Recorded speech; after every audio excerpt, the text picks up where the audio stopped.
I would just start by saying, as I told our guys in locker room, there's no group of guys I'd rather go to battle with than the group that we have on our team.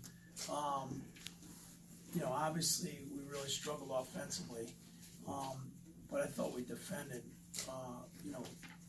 exceptionally well. The whole team, like Davidson, 61 points, 36% shooting, and 4 for 29 from the three.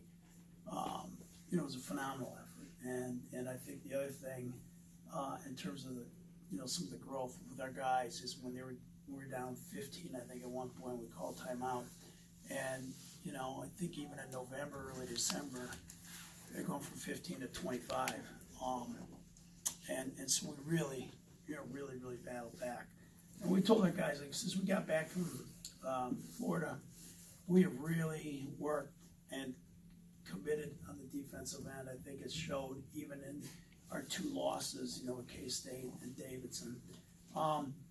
And we're still a work in progress offensively. We had some, obviously 2 for 20 is not a great recipe. A lot of those balls went down, in and out. Sometimes it's going to happen. But these guys, yesterday's practice was as good a practice as I've ever been around as a college head coach, and we got done, and 4 or 5 guys are back out there shooting and working on their game. And if we just keep this up, I think we got a chance to have a heck of a run. And the last thing I would say, certainly, tip your cap to Davidson. They defended, and it came up with big plays. I think we did a good job on the glass statistically, but a couple offensive rebounds at key junctures, certainly hurt us.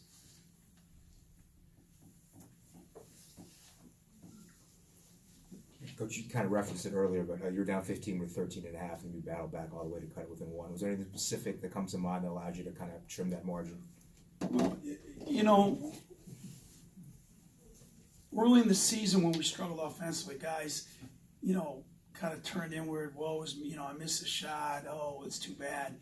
And we've just really been hammering on them, and they've really bought in. Just like, next play, forget it. Like, you can't control that.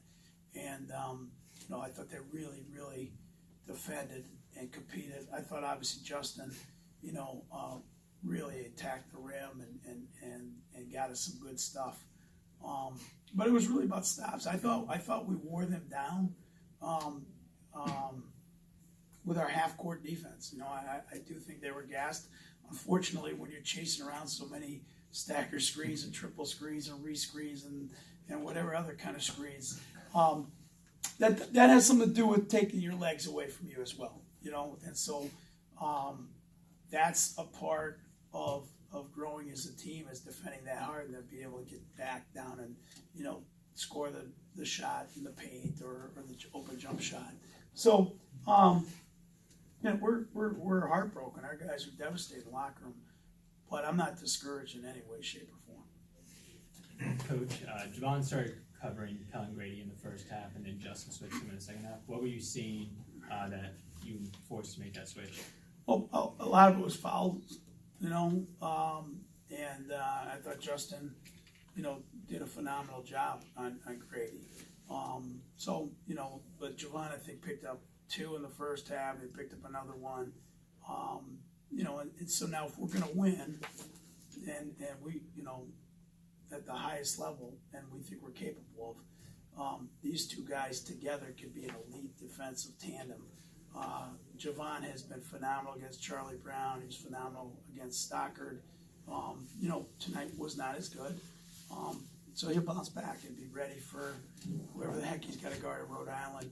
But if we get those 2 guys, they both have a chance to impact the game on both ends of the floor at a pretty darn high level. And obviously you're starting to see that with Justin in the last 5, 6, 7 games, whatever it's been. And it's exhausting. And that's why, I've always been on his rear end about bringing it. And Javon, I think, at 1 year younger, is also seeing that that's pretty exhausting. And you got to fight through that and be able, because that's a pretty dynamic tandem. For Justin, when you started covering Kellen, What was your approach to that early on? You got that 3-pointer, then were able to get 2 early steals while covering him. So what was your approach coming into that matchup? I'm just trying to bring energy. Like you said, when us down 15, we were kind of down on ourselves. So some of the assistant coaches and coach just told me to lead and bring energy. And, I try to do that to fuel the fire for everybody else.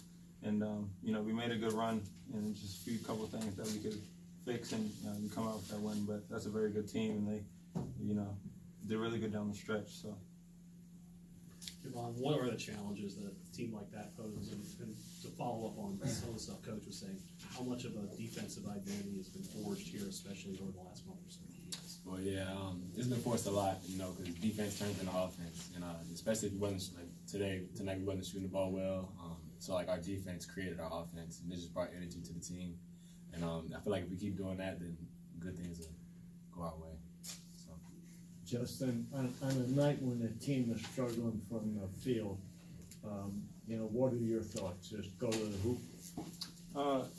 It's all on the defensive side if you really want to be honest.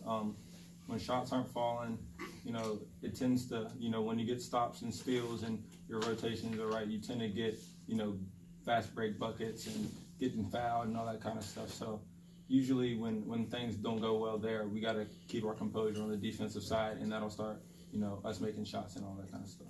Against the zone, do you feel comfortable sort of playing in the middle there, getting the ball? I do.